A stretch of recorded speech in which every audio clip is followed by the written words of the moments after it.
Hi friends, நீங்கள் cigarette பிடிக்கிறீங்களா? ஆன்ஸ் போடுற பழக்கம் உங்களுக்கு ரொம்ப நாளாகவே இருக்குதா? அப்படின்னா இப்போ நான் சொல்லக்கூடிய செய்தி கண்டிப்பாக உங்களுக்கு அதிர்ச்சியாக தான் இருக்கும். ஆமாங்க, மத்திய கலால் வரி திருத்த சட்டத்தின்படி கடந்த பிப்ரவரி 1ஆம் தேதியிலிருந்து இந்த சிகரெட் மற்றும் புகையிலை பொருட்களுக்கான வரியை உயர்த்திட்டாங்க. இப்போ இனிமேல் இதுக்காக உங்கள் பாக்கெட்லேருந்து நீங்கள் அதிகமாக காசை செலவு பண்ணுற மாதிரி இருக்கும். என்ன பண்ணுறது, பழகி தொலைச்சிட்டேன், விட முடியல அப்படின்னு சொல்கிறீங்க அதானே? ஒரு சிகரெட்டினுடைய நீளம் மற்றும் அதனுடைய வகைப்பாட்டை பொறுத்து 8 ரூபா 50 காசு வரலும் வரி உயர்ந்திருக்கிறதா சொல்கிறாங்க. இதில் ஆறுதல் தரக்கூடிய செய்தி என்ன அப்படின்னா, இந்த பீடிக்கான வரி மட்டும் முன்ன இருந்ததை விட இப்போ குறைஞ்சிருக்குது அப்படின்னு சொல்கிறாங்க. மத்திய கலால் வரி திருத்த சட்டத்தில் என்னெல்லாம் புதுசாக மாற்றத்தை கொண்டுட்டு வந்திருக்கிறாங்க, சிகரெட் மற்றும் புகையிலை பொருட்களுக்கு எவ்வளவு வரி விதிக்கப்பட்டிருக்குது அப்படின்றத பற்றி தான் இன்னைக்கு இந்த வீடியோவில் நம்ம தெரிஞ்சுக்க போகிறோம்.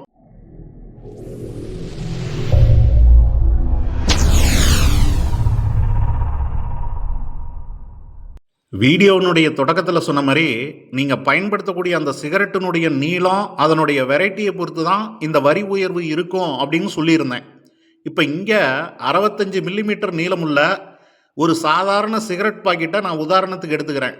இப்போ இதனுடைய அடிப்படை விலை 20 ரூபா. இதுக்கு முன்ன ஜிஎஸ்டி 28% இருந்தது. 20 ரூபாயில் 28% போட்டோம்னா 5 ரூபா 60 காசு வரும். இதுதான் முன்ன இருந்த ஜிஎஸ்டி. அதுக்கப்புறமா செஸ்ஸு 1000 சிகரெட்டுக்கு 2076 ரூபா அப்படின்னு இருந்தது. அப்படின்னா ஒரு பாக்கெட்டுக்கு எவ்வளோ அப்படின்னு கண்டுபிடிக்கணும். அதை 100ஆல் வகுத்தீங்கன்னா 20 ரூபா 76 காசு வரும். அப்போ சிகரெட்டினுடைய அடிப்படை விலை 20 ரூபா, ஜிஎஸ்டி 5 ரூபா 60 காசு, செஸ்ஸு 20 ரூபா 76 பைசா. இதை மூணையும் கூட்டினீங்கன்னா மொத்தமாக 46 ரூபா 36 காசு வரும். இதுதான் முன்ன இருந்த வரி விகிதம். பிப்ரவரி 1ஆம் தேதிக்கு அப்புறமா இதில் என்ன மாற்றம் வந்திருக்குது அப்படின்றத பார்க்கலாம். முன்ன 28% இருந்த ஜிஎஸ்டி இப்போ 40% ஆக்கிட்டாங்க. அதாவது ஒரு 12% அதிகப்படுத்திட்டாங்க. அதே மாதிரி முன்ன இருந்த அந்த செஸ் வரிக்கு பதிலாக இப்போ கலால் வரியை உள்ளே கொண்டாந்துட்டாங்க. இப்போ 65 மில்லிமீட்டர் நீளமுள்ள 1000 சாதாரண சிகரெட்டுக்கு கலால் வரி 2700 ரூபா அப்படின்னு சொல்லி இப்போ ஃபிக்ஸ் பண்ணிட்டாங்க. அப்படின்னா ஒரு பாக்கெட்டுக்கு எவ்வளோ அப்படின்றத கண்டுபிடிக்கணும். அதை 100ஆல் வகுத்தீங்கன்னா ஒரு பாக்கெட்டுக்கு 27 ரூபா அப்படின்றது கிடைக்கும். அப்போ அடிப்படை விலை 20 ரூபா, ஜிஎஸ்டி 8 ரூபா, கலால் வரி 27 ரூபா. இதை மூணையும் கூட்டினீங்கன்னா 55 ரூபா வரும். இதுதான் இப்போ இருக்கக்கூடிய வரி நிலவரம்.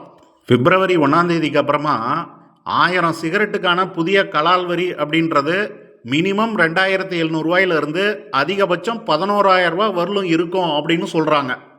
இங்கே நான் உதாரணத்துக்கு எடுத்தது 65 மில்லிமீட்டர் நீளமுள்ள ஒரு சாதாரண சிகரெட்டை. ஏன்னா மக்கள் நிறைய பேர் அதை தான் பயன்படுத்துகிறாங்க. அதனால் உங்களுக்கு நான் இதை உதாரணமாக காமிச்சேன். அப்போ தான் உங்களுக்கு ஈஸியாக புரியும் அப்படின்றதுக்காக. மற்றபடி நீங்கள் பயன்படுத்தக்கூடிய அந்த சிகரெட்டினுடைய நீளம் மற்றும் வெரைட்டியை பொறுத்து இந்த வரி விகிதம் மாறும். ஆனால் கான்செப்டெல்லாம் இதே தான், அதில் எந்த மாற்று கருத்துமே கிடையாது. புகையிலை பொருட்களுக்கு பொறுத்தவரையிலும் இதுக்கு முன்னாடி ஜிஎஸ்டி 28%, அது கூட செஸ் வரியும் இருந்தது. இப்போ அந்த செஸ் வரியை நீக்கிட்டு அதுக்கு பதிலாக பிப்ரவரி 1ஆம் தேதியிலிருந்து ஜிஎஸ்டி 40%, அது கூட கலால் வரி 25%லேருந்து 100% வரலும் ஃபிக்ஸ் பண்ணியிருக்கிறாங்க. இது நீங்கள் பயன்படுத்தக்கூடிய அந்த புகையிலையினுடைய வகையை பொறுத்து இந்த சதவீதம் மாறும். சிகரெட்டு மற்ற புகையிலை பொருட்களுக்கெல்லாம் ஜிஎஸ்டி 28%லேருந்து அதை 40% அதிகப்படுத்தி இருக்கிறாங்க.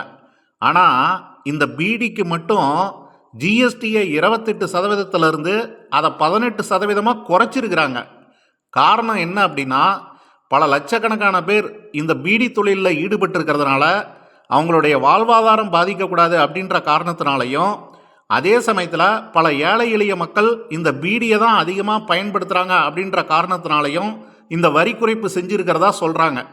ஆனால் அதே சமயத்தில் 1000 பீடிகளுக்கு கலால் வரி பார்த்தீங்கன்னா ஜஸ்ட்டு 1 ரூபா மட்டும்தான் ஃபிக்ஸ் பண்ணியிருக்கிறாங்க. ஓகே ஃப்ரெண்ட்ஸ், இந்த வீடியோ பிடிச்சிருந்தது அப்படின்னா ஒரு லைக்கை போட்டு விட்டுட்டு உங்கள் நண்பர்களுக்கும் இந்த வீடியோவை ஷேர் பண்ணி விடுங்க. இது போன்ற பயனுள்ள தகவலுக்கு நம்ம சேனலை மறக்காமல் சப்ஸ்கிரைப் பண்ணிவிடுங்க. மீண்டும் ஒரு நல்ல பதிவில் சந்திப்போம். நன்றி.